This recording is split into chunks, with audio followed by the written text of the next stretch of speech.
Görünüş sadece giysin.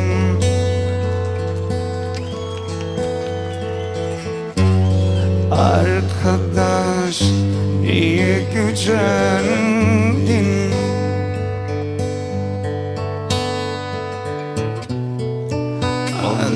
Alıştım, karıştım ben sana.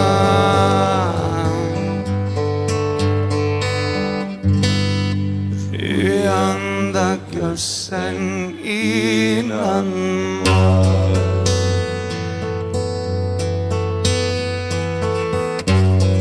Arkadaş, sen bu değildin.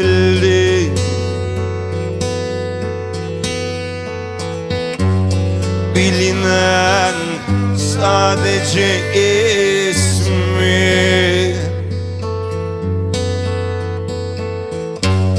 Arkadaş, niye değiştin?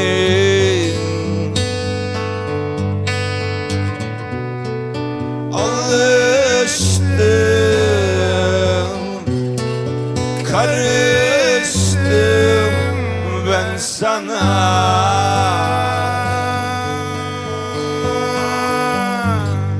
Rüyanda görsen inanma.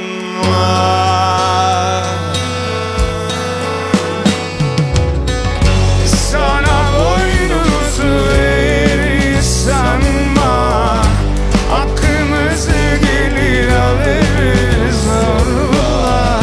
Saklayacak gücüm yok, yok. Bir anda görsen inanma. Sana boynumuzu eğri sanma. Hakkımızı gelir alırız zorla. Saklayacak gücüm yok, yok. Bir anda görsen inanma. La la la la la la la la la la la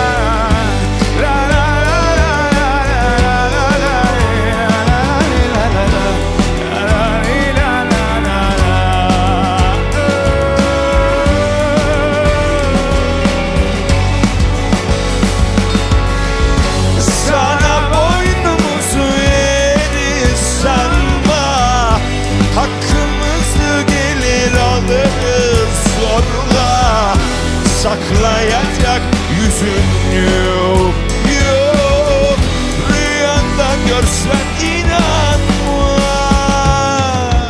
Sana boynumuzu eğeriz sanma. Hakkımızı gelir alırız zorla. Saklayacak gücüm yok, yok.